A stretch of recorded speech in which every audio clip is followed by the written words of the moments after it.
Huwag puro adobo at tinola ang gawin mo sa chicken.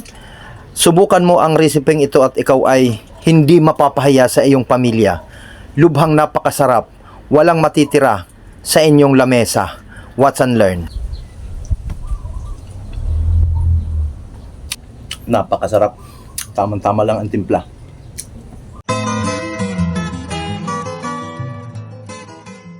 Okay, so good morning mga ka-Watch and Learn. Ngayong umaga samahan niyo po ako. Tayo magluluto ng masarap na ulam para sa tanghalian. But before anything else, please don't forget to subscribe my YouTube channel, Sir Abello.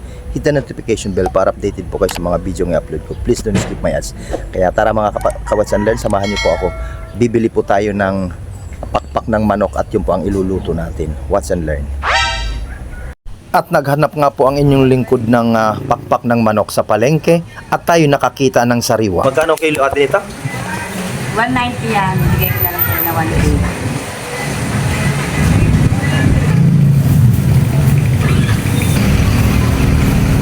180. Mga kawatan na nito po, nakabili na po tayo. Andito na po ako sa amin. Sisimulan na po natin ang ating pagluluto ng masarap na ulam. Okay, sa ating pagluluto ay gagamit po tayo ng asukal, toyo, Sprite, ketchup, bawang at syempre ito po yung ating chicken wings na binili natin. Tara, simulan na po natin ang pagluluto. So syempre, ang una po natin gagawin dito ay hugasan po natin ito ng paulit-ulit hanggang sa luminaw po ang tubig.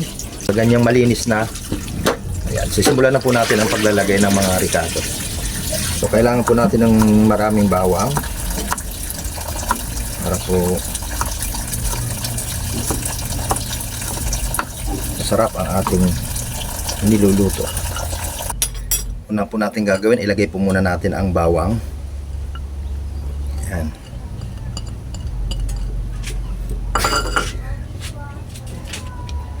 Ilagay po natin ang Sprite.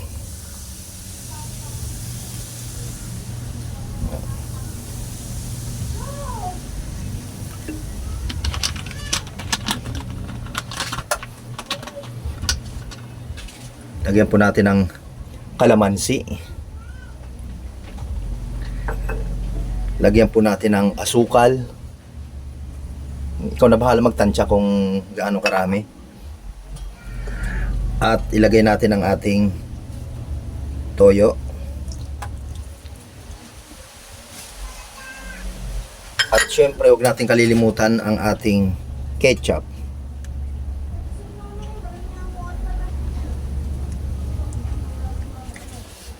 Ayan. After that, haluin lang po natin. So, pwede mo naman kamayin. Pero para sa akin ay gamitan ko lang po siya ng kutsara. Ayan. So, haluin lang po natin ng ganyan. Lagyan natin ng pamintang durog, hindi, wag naman yung durog na durog. Ayan, yung pamintang durog lang. Ayan, napakasarap na ito. Talagang walang maiiwang, walang matitira dito pag ito po ay naluto. Wow! So then, after that, takpan lang po muna natin. Yan, natin siyang mamarinate ng 1 oras. 1 oras po natin siya i-marinate. Takpan mo po muna natin siya. Yan lang po natin siyang ma-marinate ng 1 hour. 1 hour later. Ayan, sasalin na po natin. Ayan na.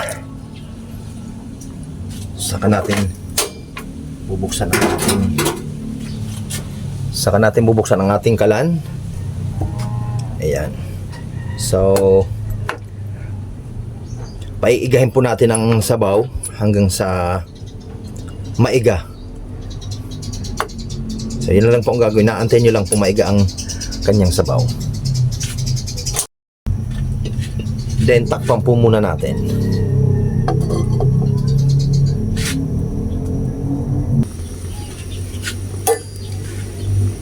So, ayan, titignan natin. Ayun, nakulo na. So, ang gagawin natin dito ay para mahalo po ng maayos. Hindi po natin siya tatantanan sa kakahalo. Ayun, nakita nyo, oh. Sarap, oh. Wow. Para hindi po siya mamuo. So, halo-haloin lang po natin ang ganyan. Hanggang sa maigahan. Lagyan natin ng kaunting pampalasa.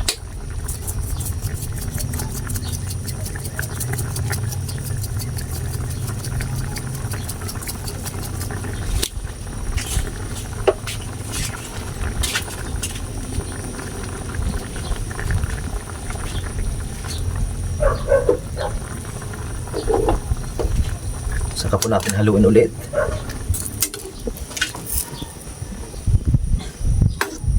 Ayan.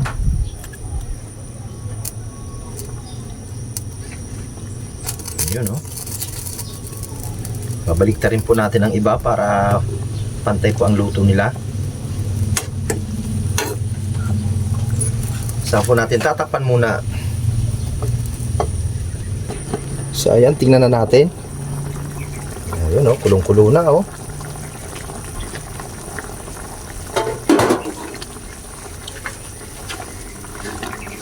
Ayun. So ganun lang po siya, dapat lagi nating hinahalo para magpantay pa ulong yung luto. Kabalik-tarig lang po natin. Po, napakabango.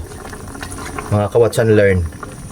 Ay napakasarap na nitong ulam.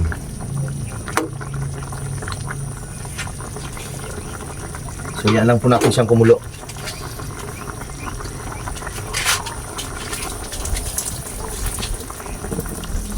Takpan po ulit natin. Pasensya na po kayo sa aking takip ay medyo maliit. Kinalang po natin ang kalang. Okay, tignan ulit natin. Wow. Ayan na, oh.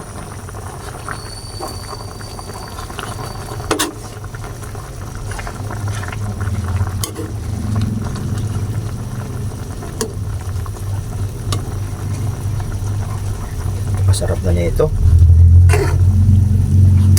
Sayo, huwag lang po natin tantanan sa kakahalo. Baligtad. Para po sigurado tayong naluluto siya.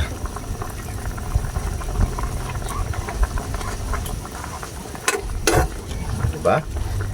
Hindi lang kasimple ang pagluluto nito. Napaka budget, low budget na ulam. Tapos takpan po muna natin ulit. Yan po natin siyang kumulo. Haluin po ulit natin mga ka-watch and learn. Ayun, oh.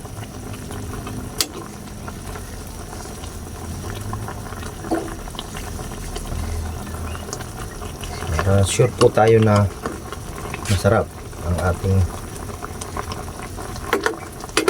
niluluto dahil lutong-luto kabilaan.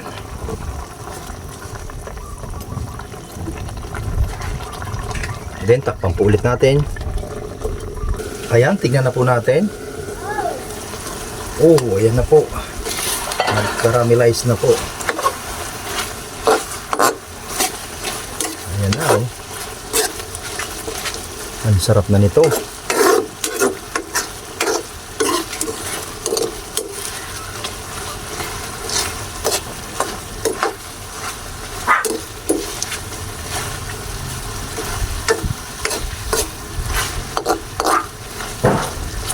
Ayun, oh. Yan, masarap na po ang ating niluluto.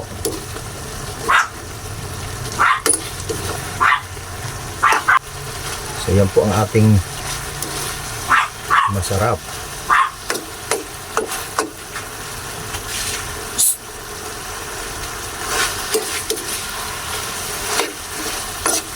So haluin lang po natin para hindi po siya magtutong. At para hindi po siya manikit at masunog. So ganun lang po siya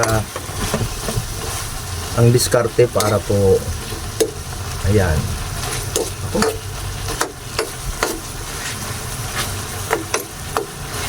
So ayan po. Luto na po ang ating chicken with Sprite. Ayan na po. So, patay na po natin.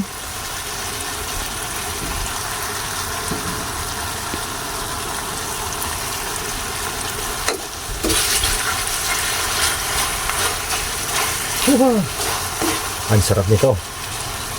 Promise. A few moments later. Okay, so dito na po tayo sa pagpe-plating natin. Ayan na.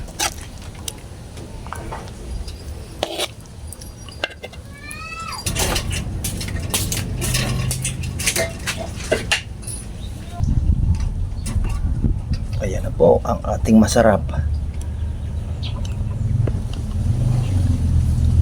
na chicken wings with Sprite. Titikman na po natin ang ating niluto na chicken with Sprite.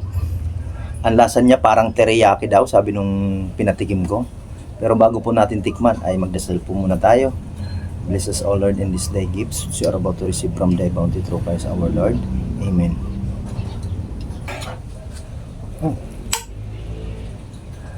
Ayun, oh. Sarap na ito, oh. Kamay na tayo para matikman na natin.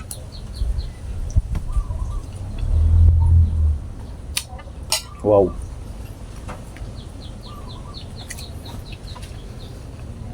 Napakasarap. Tamang-tama lang ang timpla.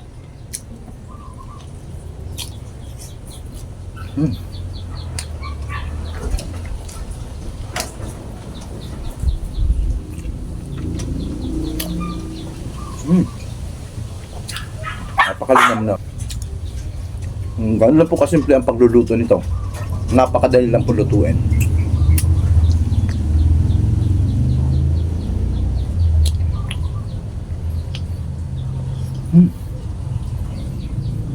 Lambot, oh.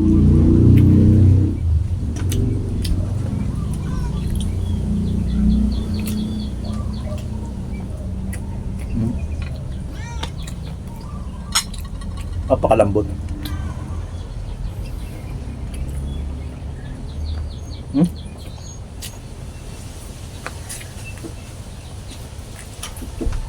Sagad to the bone.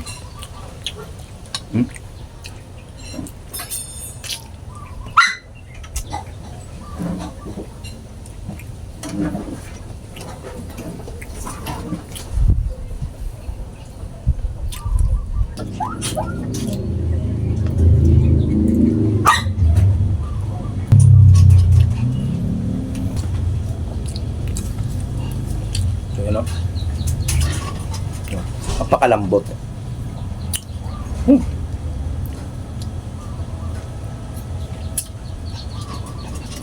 Sarap.